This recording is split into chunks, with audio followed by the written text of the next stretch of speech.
Good afternoon. This is NTV Uganda Now. Today we are back in our serialized National Teacher Policy talk. The National Teacher Policy seeks to professionalize the teachers, develop standards and improve development, management and utilization of teachers for quality education. Welcome to our serialized discussion about the teacher policy. This is one of the activities building up to the commemoration of the International Teachers' Day on 5th October 2020. Now, this show is powered by UNESCO under the Norwegian Teacher Initiative and the Ministry of Education and Sports. My name is Andrew Chamagero, and my panelists today, we have Mr. Wanyama Wilbur from the Ministry of an Education Officer from the Ministry of Education and Sports. We have Mr. Bateganya Moses, a Principal Education Officer from the Ministry of Education and Sports. We have Mr. Kaboyo Patrick, National Secretary, Federation of Non-State Education Institutions. And on Zoom, we have Mr. Birungi Benet, National Teacher Coordinator, National Teacher Policy Coordinator. And starting off this conversation, just to give you a recap in our last preamble conversation, we got to know what this policy was about. That was last week. We got to know what are the few nitty-gritties. One, it's something to do with the policy. Then we have the standards and the guidelines. Then later we'll indulge into the implementation strategies. But to start off with Mr. Benet Birungi, if you can hear me, Mr. Birungi, okay. Because it's on Zoom, I understand that we're having some little bit of technological challenges. Let me start off with my panelists still with me. Good afternoon, gentlemen. Good afternoon. Well, it's an honor to see you all. Mr. Moses Bateganya, Principal Officer from the Ministry of Education, Mr. Wanyama, and of course, Mr. Kaboyo. I'll start with Mr. Wanyama here. Mr. Moses Bateganya, last week we saw what were the priorities of the National Teacher Policy, and among these included the establishment of the National Teachers Council, establishment of the Uganda National Institute for Teachers Education. This was meant to provide leadership and continuous professional development for the teachers, mainstream cutting issues into teacher training, management, utilization, and teacher practices. Today, you as a principal officer, could you try to take us into what are the targets of these policies? Yeah, thank you, Andrew. And to our viewers, thank you for tuning in and to listening to us this afternoon as we deliberate on the teacher issues in the country. Andrew, you'll note, we briefed you that we conducted a diagnostic study that outlined a number of issues that are affecting the teachers. And that envisaged that we needed to develop a comprehensive national teacher policy. Comprehensive in the sense that all teachers in the teaching arena, right from the lower level to the top level, had the issues and had the challenges that needed to be addressed by the sector. And that now envisaged as what is this national teacher policy targeting? And the target of this national teacher policy does not leave out any person, whoever stands before the learners to teach, so long as it's delivering before the learners. This national teacher policy is targeting them.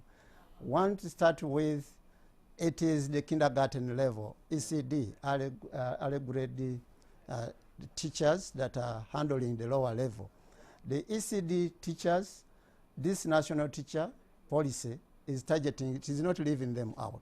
Okay. You believe that has been more in the private hands. Yes. The government, much as that it is in private hands, the sector is concerned in monitoring the quality of the teachers that are handling our children. Nice. You'll bear with me that all over we have children. But if you have a wrong foundation, handled by wrong type of teacher that cannot bring out the quality that we need, then you expect a problem in the future. The next level is the primary teachers. That is another level that is actually concerned, and that's the majority in our country, the primary level. So the teacher at primary level is equally targeted by this national teacher policy. Come to the secondary level. This is again the growth, the third step of the growth of the child in our education system. Therefore, at that level there, building on the primary, we need a perfect teacher that can provide the quality teaching learning outcomes, and then we get the person that is going to move to the secondary level. So that level is equally needed a concern to be addressed by this national teacher policy. Equally, there is a level which belongs to a wider area. That is the technical, TVET, Business, Technical, Vocational Education and Training. These are teachers that are in the line of providing the skills, the knowledge that is required to develop this country. But if we don't address that area, therefore, there is a gap there. And the most interesting part is the teachers that are in the level that is universities and other tertiary institutions. You bear with me, you who went through the universities. These are lecturers. Oh, yes. They are called lecturers. That is not a profession. That is just one method that is applied when you are delivering message. So at that level, we have lecturers who did not go through the pedagogical approach of teaching and delivery of that information. And that's where I was coming. We had students that were very brilliant in our studying, and this brilliance is somehow, they would come back and they teach you, and for some reason they start as tutors before you know they are lecturers, but what pedigree was there for them to transcend from one level to another? I think it's very cardinal here that it comes through.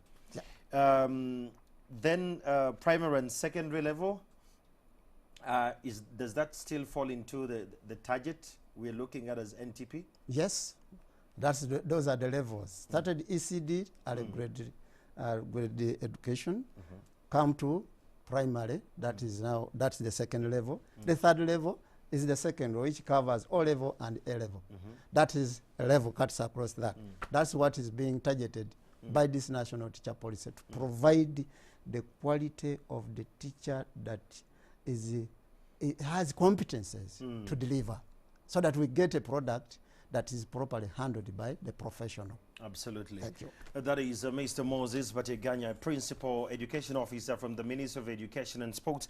Now, joining us via Zoom, we have Mr. Bernard Birungi, who happens to be the policy coordinator in the Ministry of Education and Sports. Mr. Bernard, so much to have you this afternoon. Just briefly, as a policy coordinator, could you take us through these three segments? One, the mission of the policy. Two, the vision of the policy. And what could be the core objectives of this entire policy? Yes, good afternoon, Andrew. Good afternoon. And my other colleagues in the studio, plus the viewers out there. I'm glad to be part of this show. I was in the studio last week, and I remember giving you the genesis of this teacher policy. Taking you through the vision of this policy is to have a transformed teaching profession. We need to have a profession that will compete globally. I remember telling you that we are going to go away with the senior.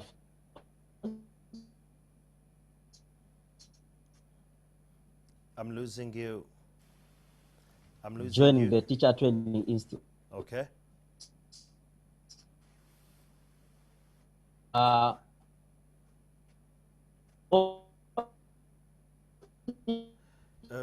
Mr. Bennett, I think I'm having a technical glitch there, but sooner or later I'm going to get back to you back in the studio. Mr. Wanyama, it's an honor to have you today, and I'm humbled to be with you in studio as one of the senior education experts in our country. Now, let's look at this entire policy. From where you stand, what are some of the key principles that you're looking at in this policy? Yeah, thank you very much, Andrew, and good afternoon, our viewers. I want to take this opportunity to welcome our viewers to this very important discussion that is looking at transforming our education system. The late Professor Sentes Akajubi, in the Education Review Report, pointed out that there is no country that can be better than its education system. And there is no education system that can be better than the quality of its teachers. Yes. So when we look at our education system, it has come from far. Many of you who are around in the earlier days of the 70s, the 60s, you could have seen that our education system was one of those that were highly respected worldwide. And Mr. Wanyama, you've shocked me. You're using a past tense. I'm worried. Was one of those accredited? Yeah, How are we holding up as of today? to give a little background, Okay. when you look at our education system today, there are a lot of questions that arise. Indeed. And when you look at the teacher of that time and the teacher of today, there is a significant difference. So this policy is looking at how do we regain the glory of the teaching profession that was lost. And Moses and the colleagues who came last week gave a detailed background. But I want to say that when we look at the teacher is not the most critical element in the education system that influences children's learning outcomes. And once the teacher is of quality, the teacher is effective, then the children are likely to come up with better learning outcomes. Now, this policy here, which is intended to professionalize the teaching profession, is anchored on 5 key principles. And the first principle is professionalism.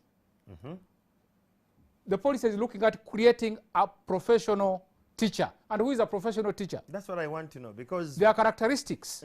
When we talk about a profession, there are certain characteristics that distinguish members of that profession from members of other professions. So what are those characteristics that will make a teacher look a teacher and different from an engineer? A masquerader. Or from a masquerader. Yes. When you Because look at there are the many teaching, masqueraders. Mr. Kawayo is laughing, but he knows there are very many people masquerading as teachers. when you look at the teaching profession today, Yes. many people call themselves teachers. But they are not. But when you benchmark with other professions, then one would ask the question, is teaching in Uganda really a profession or not? So for example, when you look at the legal profession, there are certain things that one must have in order to be called a lawyer. The bar course is a must. The bar courses. For example, you must undergo a training at a designated university. Then after that, you must go to the Law Development Center to do a diploma in legal practice. And there is nobody who is going to emerge without having those credentials to go to court to represent anyone. But in teaching, you will find that there are people who have attended a training. There are also those who have not attended training, but they are all called teachers. Oh, yes. So in other words, that dilutes the image of the profession. So one of the things that the policy is trying to do is to have teachers who have undergone a specific training. And after having had that training, those people must be licensed or registered.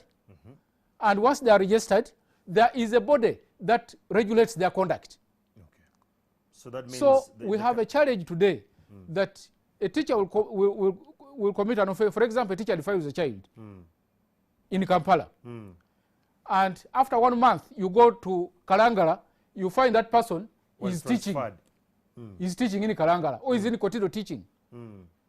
Just because we don't have a regulatory body.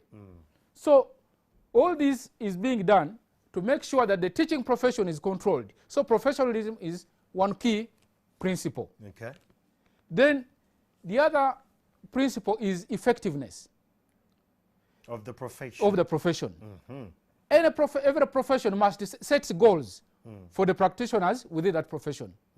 And the ability to achieve those goals is what we refer to as effectiveness. So the policy is looking at making teachers effective. In other words, being able to to achieve the goals that the profession has set and the goals that the government has set for them.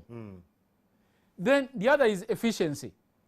Now, before you go to efficiency, Mr. Wanyama here, the effectiveness, if someone is effective, there are some modalities that are going to be looked at for someone to be effective. Their payment, their incentives, is the NTP looking at all those in one aspect or the other? I understand Mr. Moses will allude to that later, but I want to put it right to you because now this is practically key principles.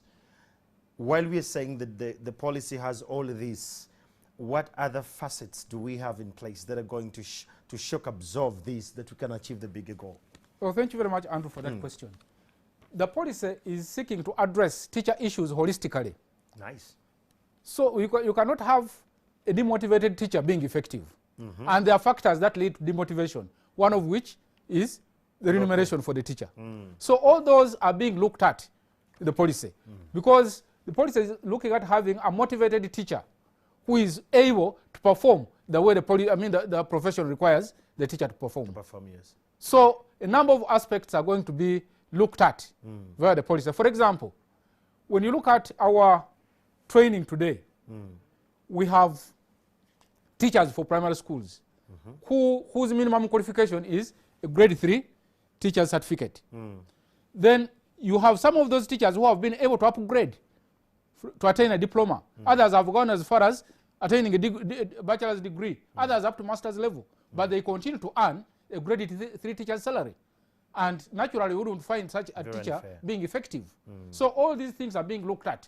For example, the policy is now looking at having a harmonized training where there must be a minimum qualification for every teacher. So that standard. Yeah, standard qualification. Wow. Then from there one can add other qualifications. Thank you and that so will much. mean that the teachers are evenly remunerated. That is, Mr. Onyama, we're going to get back to you. You've just given us two of those principles. I'm sure there are more to come. Those joining us on Twitter and on the other platforms, the hashtag is National Teacher Policy.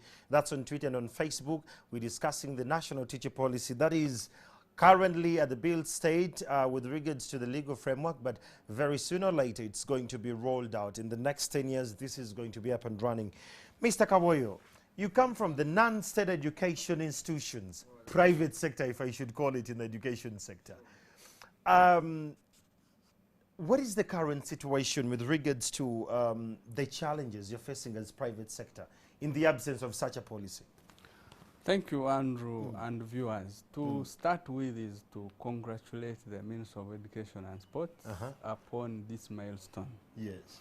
Viewers know that it is quite interesting that the ministry is beginning to communicate what it's doing to the public. To us, this is credit. But also to say that when you look at policy formation, it's always a process and not an event. 7 years since this policy process started, to date, when we are communicating it, is quite an extensive piece of work done. But you also realize that as we speak now, because of COVID, there are too many associations and groups that have come up because of COVID. So viewers listening to us are likely to say, but we are hearing for that policy for the first time because they were in a comfort zone. Now they are listening to it as a new thing. You ask, what are those challenges we have? I will speak both as a stakeholder to pick out the voice of the directors of schools and also the teachers in the schools, because these are policy matters. You know that since independence, 58 years now, liberalization came in, I think, 30 years ago, but also the licensed teacher issue came in about 23 years after the introduction of UPE. Everybody who could speak English was called to teach. And because of that, we got unprofessional teachers coming into the profession. We got every person who wants to make money opening up a school to start a business. So because of that, we got a mixture of players in the sector. And because of that, it has not been easy to regulate. Whereas there are individuals who have started schools as professional teachers, there are those who really have no knowledge about education. They're just business and people. they will just hire anybody who can speak English to go and teach. Oftentimes you have had parents say that, I want to look for a good school. Can you show me a good school where I should take my children? But the indicators of a good school, one, is not the magnificent structures that have, but please emphasize that. Magnificent. Magnificent structures that are almost like 5-star hotel schools. Very much so. A good school should have professional teachers that are trained, that are considerate, that will not hit the young boys and girls of nursery school on the head. They call it engolo, because they have not yet undergone processes of understanding the psychology of these children. How should we teach them? A good school should have teachers who do not bark at students, who are professional. And to summarize it, for us to have that level, we do not need a proprietor of school X to say, if I want good teachers, I need only teachers trained by this university or the other institution. So teachers should be trained in the same way.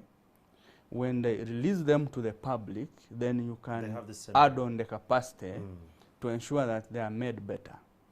And this, to me, is a very success story with the ministry, because in this policy, we see a component of continuous professional development embedded, that if universities churn out teachers, this policy is going to have a model of retraining, retooling, and reconstructing them to fit in the schools where they are working. But also the teacher motivation.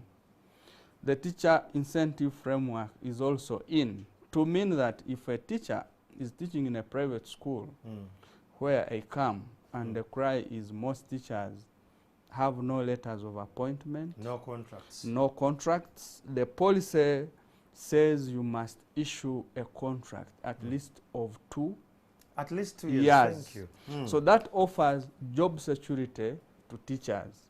So directors who are listening to me should know that the policy came into effect, and those contracts should be signed. Should be given anyway. But also teachers should be obligated to perform their roles and teach, and not to defile the children, not to make school uncomfortable, but to make school very enjoyable and interesting. And that's the work of the policy, and we are in for supporting it as the private sector. That is Mr. Patrick Kawoyo from the private sector of the education sector that way.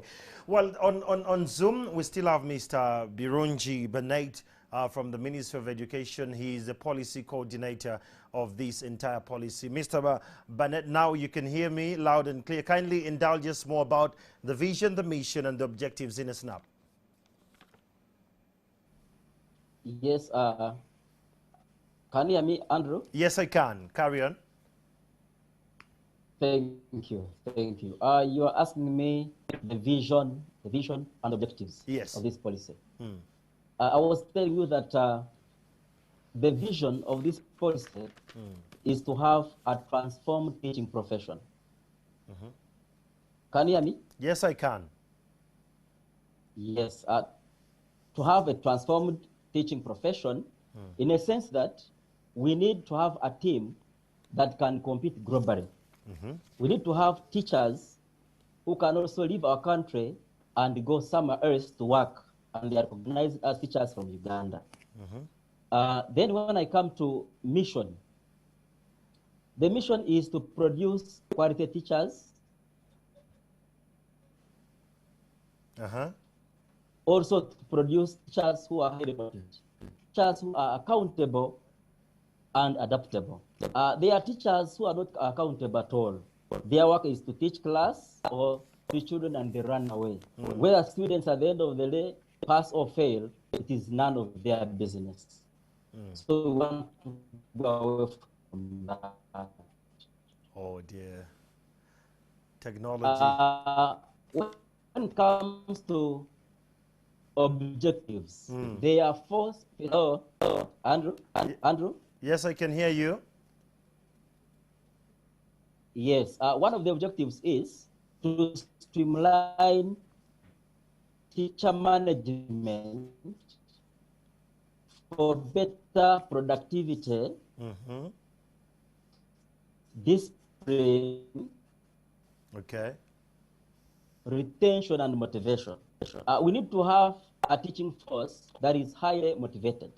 We need to have that is, of course, self-driven. When I talk of motivation, you know what I mean, in terms of money, in terms of good accommodation, and all that kind of stuff. Then the other one is to strengthen in service and pre-service. We want to go away from this thing whereby the teachers still use the yellow notes. You find the teachers who have been in the profession for the last 20 years, but their content does not change. So with in the service program, we shall be having what we call the CPD, continuous professional development, whereby our teachers will be given information depending on the need. This information, of course, will add them value, and also they will improve on their knowledge, skills, and competences. Then the third one is to streamline, of course, to streamline the standards, or to standardize the teacher professionals or professionalism. We have been having a challenge of teachers in this country whereby they have graduated at grade 3 and they have been there for the last 20 years.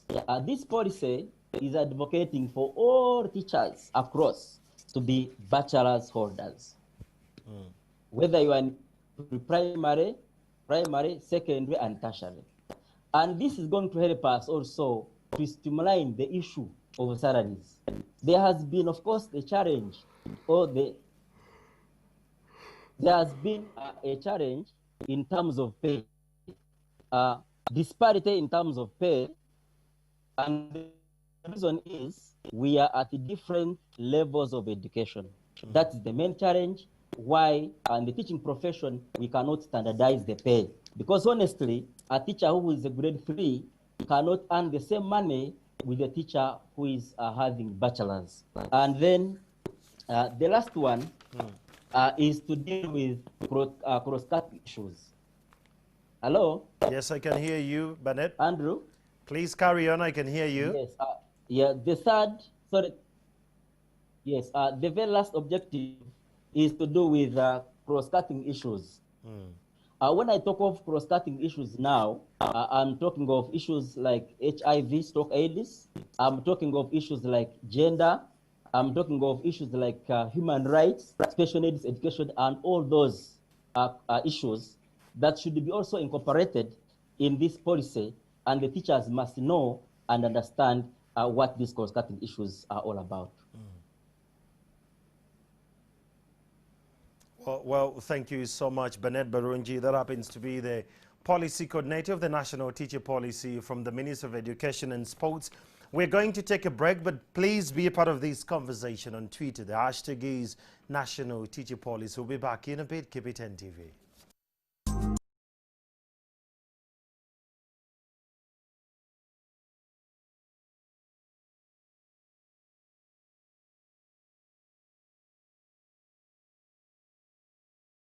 Live on NTV this afternoon, I'm Andrew Chamagero, and we're discussing the National Teacher Policy.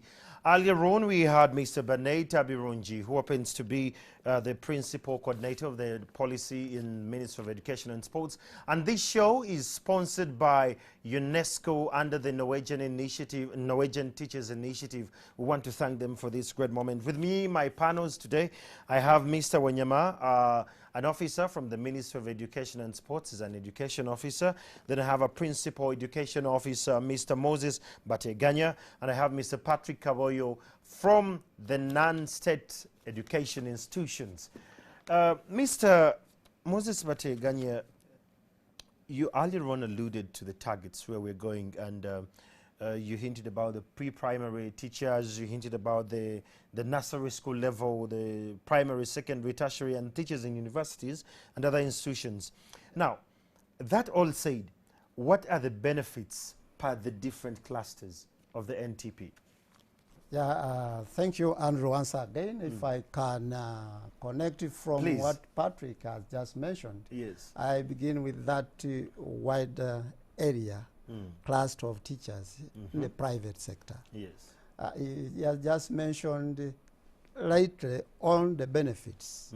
A teacher who could not have a security of the job and doesn't know whether today is there and continue tomorrow.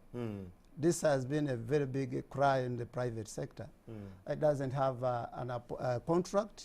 It has never signed somewhere. I'm looking for a job. what are your qualifications, bring your documents.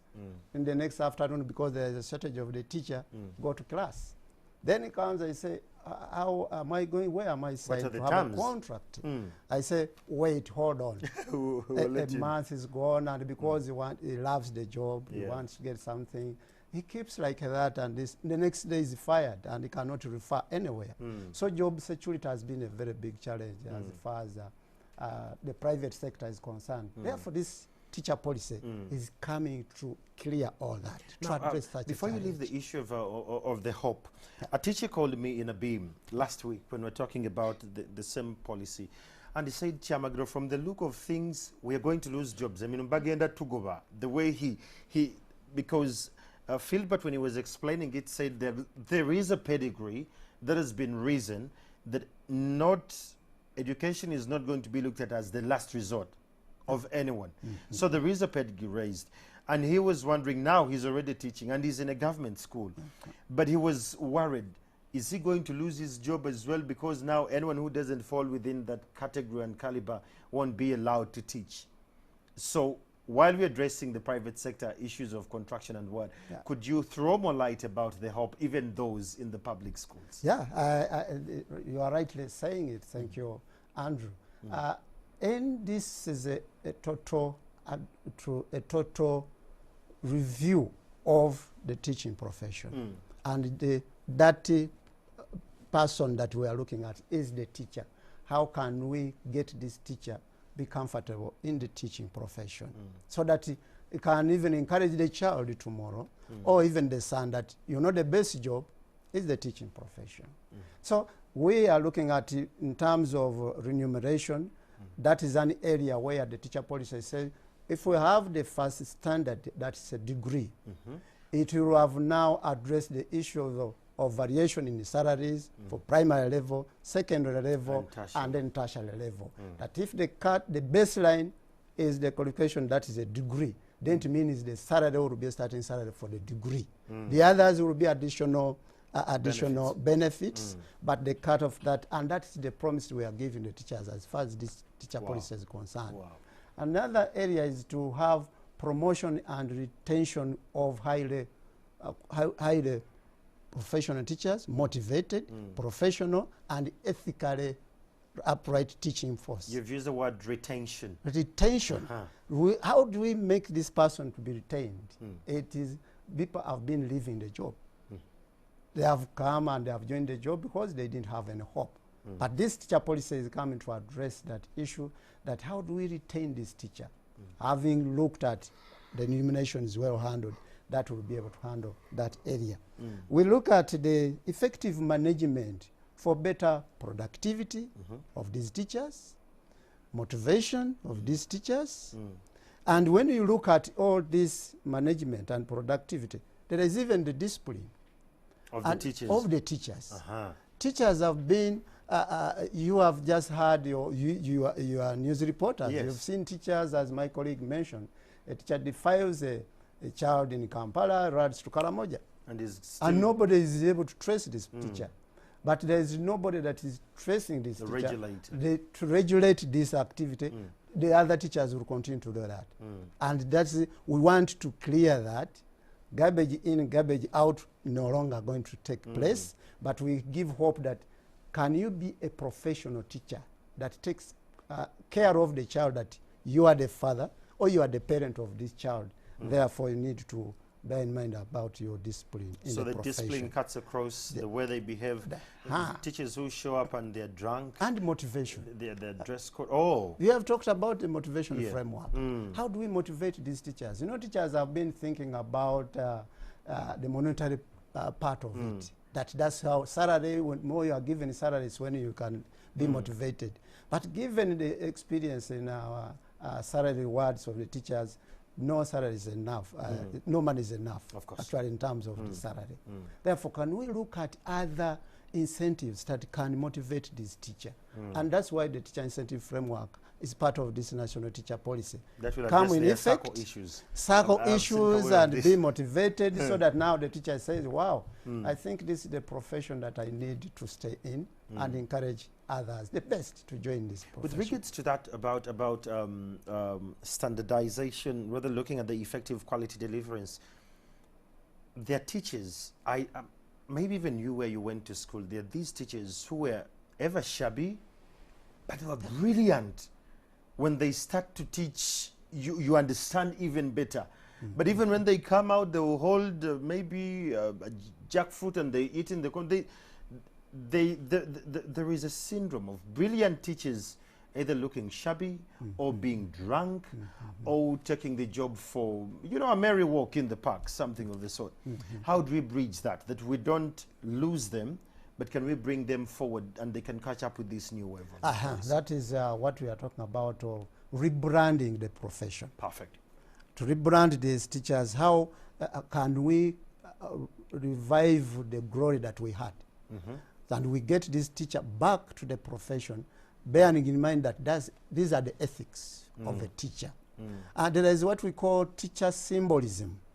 The teacher symbolism, these are the characteristics that the teacher must be having in order to say that, yeah, I stand to be an example or exemplary to those that I'm teaching, those who are to come, not to move along the way while eating. Those are the ethics that we had.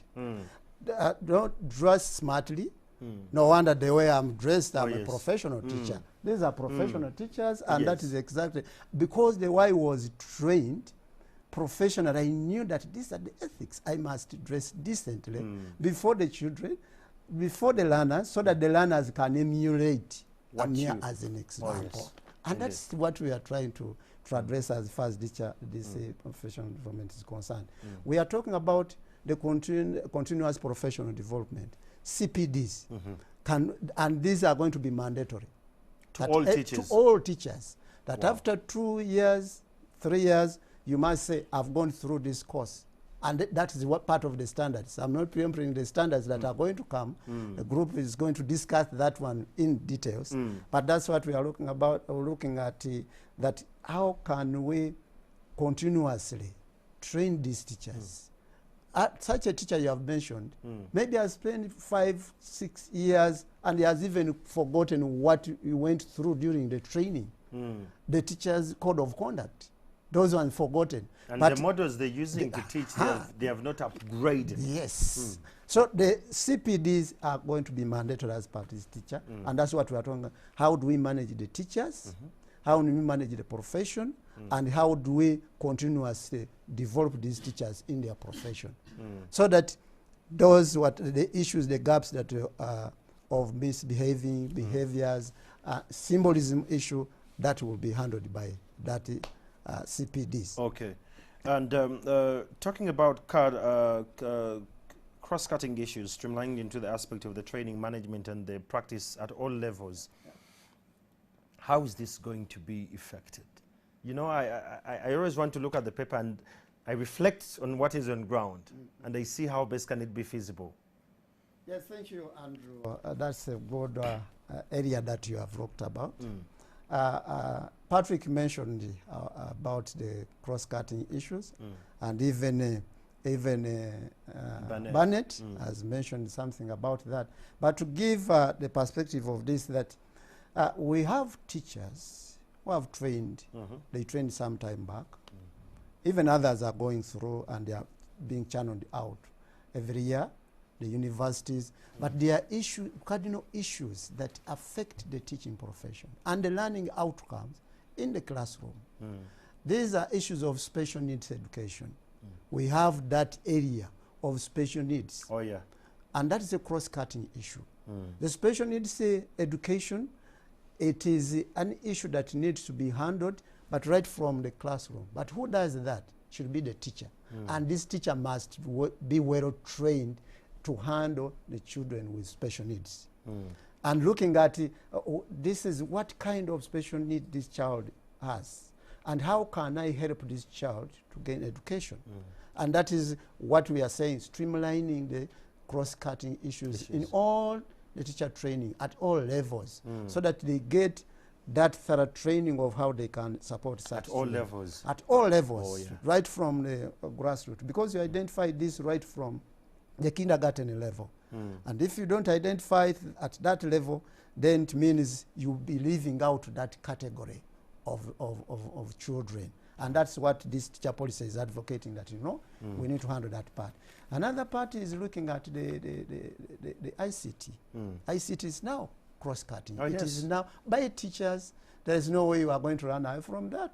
But our teachers right now, given the challenge of the COVID-19, you've already experienced that why children, they are in the villages, they are parents, but when you look at who is to continuously support them, follow them up, the teacher is unable to do that, because the teacher himself or herself has got the ICT gaps. And therefore that is one of the requirements and the mandatory requirement during the training, that should be part of the training of these teachers. And gender is that one was already mentioned, and it is actually very important. Gender responsiveness pedagogy.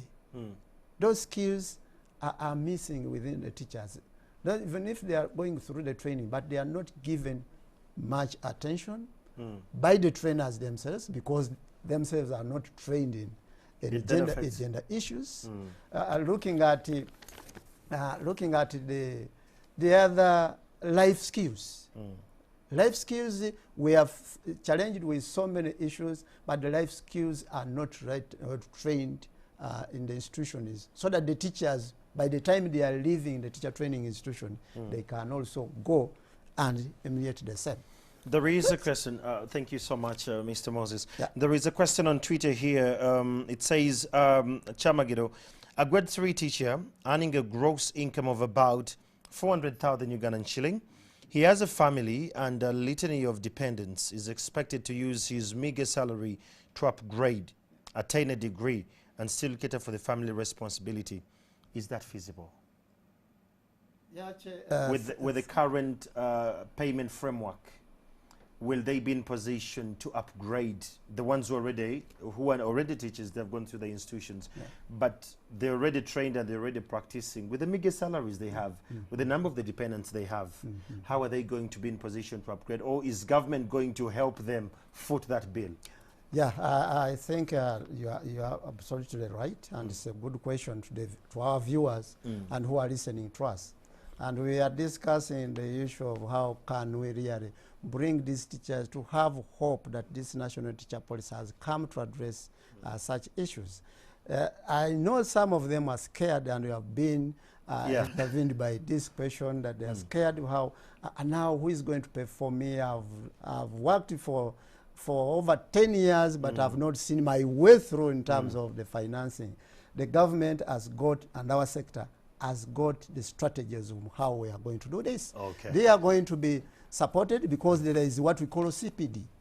And once it is a policy, that is now the establishment of UNITE, Uganda National Institute of Teacher Education, that is going to handle the professional development of these teachers. Okay. These short programs and the financing, those are our teachers. They have even been going through in-service programs. You request that I want to go for further studies, and it's very clear in the public service standing orders. Okay. So let them have hope that the sector is handling that, and for us who are planning for this, we are behind that. And so, my dear colleague Mugarura, if I remember well the tweet, just be very comfortable. Mr. Kabayo, you want to jump into this? I wanted to propose very practical interventions. One, you know, like NTV is a brand. Yes. And when you are building a brand, you spend a lot of resources financially. So as we brand teachers, we are going to look for resources for both public and private school teachers. If we want to be moving, targeting the 9 years, because 1 year is gone now, let's have a window under the students' loan scheme, and say a 20 or 10% scholarship is going to be subjected to only our teachers to upgrade their levels. The first cohort to have that loan move them from this level to the other, to be able to know to what extent we are improving. But also, very finally, the teachers' money. It shouldn't come for eating or for doing things that are not addressing issues of the sector. We say if it's 22 billion, government should top up a 10 or 20 more billion to subject every teacher to go back for upgrade. And there we shall be practical and investing where we want to see dividends. Oh, yeah. As the musicians say, take a center all over. That's the teacher. That's the teacher. And we make a brand. Very much so. Yeah. Mr. Wanyama, I'm sure you've been listening to all these, and it brings me back to the principles. One of our viewers has highlighted something to do with the meager salaries. And you earlier on alluded to one of the principles as effectiveness and professionalism. Now, take me to accountability. Yeah, thank you very much, Andrew. Before I take you back to accountability, I just want to say something about our colleague in Nabim, who is worried that he may lose a job. Yes. Yeah, this policy its aim is to protect the teacher, protect the child, protect the parent, and protect every stakeholder. And the teacher should not be worried that he's going to lose the job. The only teacher who is going to lose the job is that one who does not exhibit professionalism. And when it comes to implementation of the policy, you don't need to be worried that I'm a grade 3 teacher today. I'm going to lose the job because the level is the bar is being raised. There is a grace period which is going to be given for teachers to move up that desired level. So within that level, you should make an effort to make sure that you are fit to remain within the profession. But you see, I would love to upgrade, but my salaries are meager and I have dependents. And I would really actually allude to, subscribe to his school of thought, that government with the SACCO money we have, it can top up on that money, and we can pool funds. We all pull to the center, and we subject that all teachers who are registered and they have gone through these CPDs and their standard, they can possibly be given a chance to upgrade. I would allude to that, so that my meager salary, it's not interfered with, but I have the zeal now to upgrade. I think that would be better. All those discussions are going on, and the teachers should not be worried. Okay. Now, engage me about the innovation and creativity as a principle. Maybe let me start with accountability. Please. Yeah, in any system, there must be checks where when you set yourself targets and you have goals, you need to have standards that you use to measure whether you are achieving those goals or not. So likewise, the policy puts in place standards that will guide measurement of the teacher's performance. Today, we simply talk about this is a good teacher, this is not a good teacher. But what criteria are we using to describe that teacher? So there are specific standards which are going to be put in place to define the teacher's performance. And it will not be a matter of saying, I've qualified, I have been registered as a teacher, and I'm permanent and pensionable. And that has been the case. And whatever you do, and the nobody permanents knows. have an attitude. Last week we talked about the issue of attitudes and beatitude, the shift in the attitude. Permanents don't care, and that's what we said here last week. They say, even if you report me to whatever office, you go talk to Pop, I won't be shifted. That attitude, that kind of attitude, Mr. Wanyama, trickles down to our children. Oh yes, and indeed that's one of our biggest problems. That even if I simply go to school and sit under a tree and I converse for a whole day and go back home, at the end of the month, I'll be the first to go and test whether my ATM card is still working. Absolutely.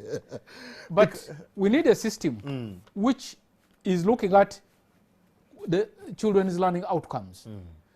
A teacher should be able to account for the time, for the resources, and for being appointed to be a teacher in that school. So measures are going to be put in place, against which we are going to measure our performance. Very briefly, talk about the innovation and creativity because of time. I'm running short. Yeah, innovation is a very important factor. A teacher should be someone who thinks differently every other time. And the challenge has been that we come to teach after qualifying and we keep doing the same things every other time. And sometimes I get irritated. You go to a school and you find that a school has never registered a single first grade for the last 10 years and nothing is changing. So which means the people who are there are not thinking. So a teacher must always reflect on what he has been able to achieve and think about what he can do better in the interest of the child. So we were looking at, the policy is looking at promoting innovation and creativity amongst the teachers in terms of curriculum implementation, in terms of promoting professionalism, and on all aspects of the profession. Okay. That is Mr. Wanyama. He's an education officer from the Ministry of Education and Sports. Mr. Kaboyo, while we are winding up, you're from the private sector.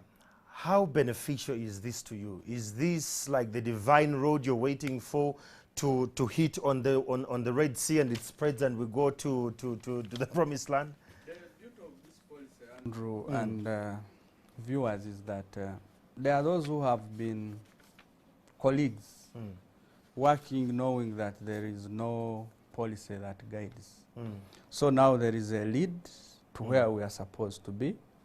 But also in terms of internal and external evaluations, inspections, and also public-private partnership that now officially would want to have the government partner with us to strengthen the sector. But also, if you have been following trends in this country, oftentimes there have been occasions where they are recognizing teachers for the good work done. It has been done only to recognize teachers of public schools. You ask, where are the private that are doing a lot of work in this country? And also, it should not be that teachers of primary school are the ones considered. We need to see teachers from the nursery school up to the university, because this policy says a lecturer is also a teacher. Shall we have a recognition model which is implemented by this policy to be the center of engagement, say 2021, so that we all know that we are under this policy, we are complying by it, and as private sector, of course, you know, our performance is superb. We are looking forward to outsmarting those colleagues in the public sector. I know they are listening and they are laughing. But I want to say that the work we have done is great. And we appreciate the policy and we shall implement it to the latter. While we're winding up, how is this going to affect the parent with regards to fees? You see, there are many trainings. CPTs have been highlighted here that must be through. So is the private sector in the education, in the work that it's upgrading its teachers, will this trickle down to my wallet as a parent? Interestingly, when we talk about the costs or education financing, we intend to look at the private sector, but I know for sure that there are public schools, secondary, that charge far higher than private schools. So this policy comes also to streamline the charges. Perfect. In terms of how do you bring in accountability, as Wilbur said. If the cost is justifiable, you follow the law, you inform the PS, it sanctions and increase. But also parents-teacher associations have to be in place to offer feedback to the school, operations, decisions, and what we intend to do for the children. Because there cannot be a school without students and parents. Absolutely. Thank you so much. That is quite a very interesting conversation. That is Mr. Patrick Kaboyo from the non-state education institutions. A very interesting conversation. Now, coming up next week, we'll be talking about the standard and the guidelines that are under this entire policy. Please note, it's a policy, but it has the standards and the guidelines. Thereafter, we'll look at the implementation strategies and mechanics that are going to be in place. On Zoom, we had Mr. Beneta Birunji, who happens to be the National Policy Coordinator of the National Teacher Policy. We had Mr. Moses Bateganya. He happens to be a Principal Educational Officer from the Ministry of Education and Sports. We had Mr. Wanyama, who happens to be another marvel from the Ministry of Education and Sports. And Mr. Patrick, great thanks to all those that have been watching and the ones who have been tweeting the National Teacher Policy. Tell a friend to tell a friend. Until next week, I'm Andrew Chamagero. Good afternoon.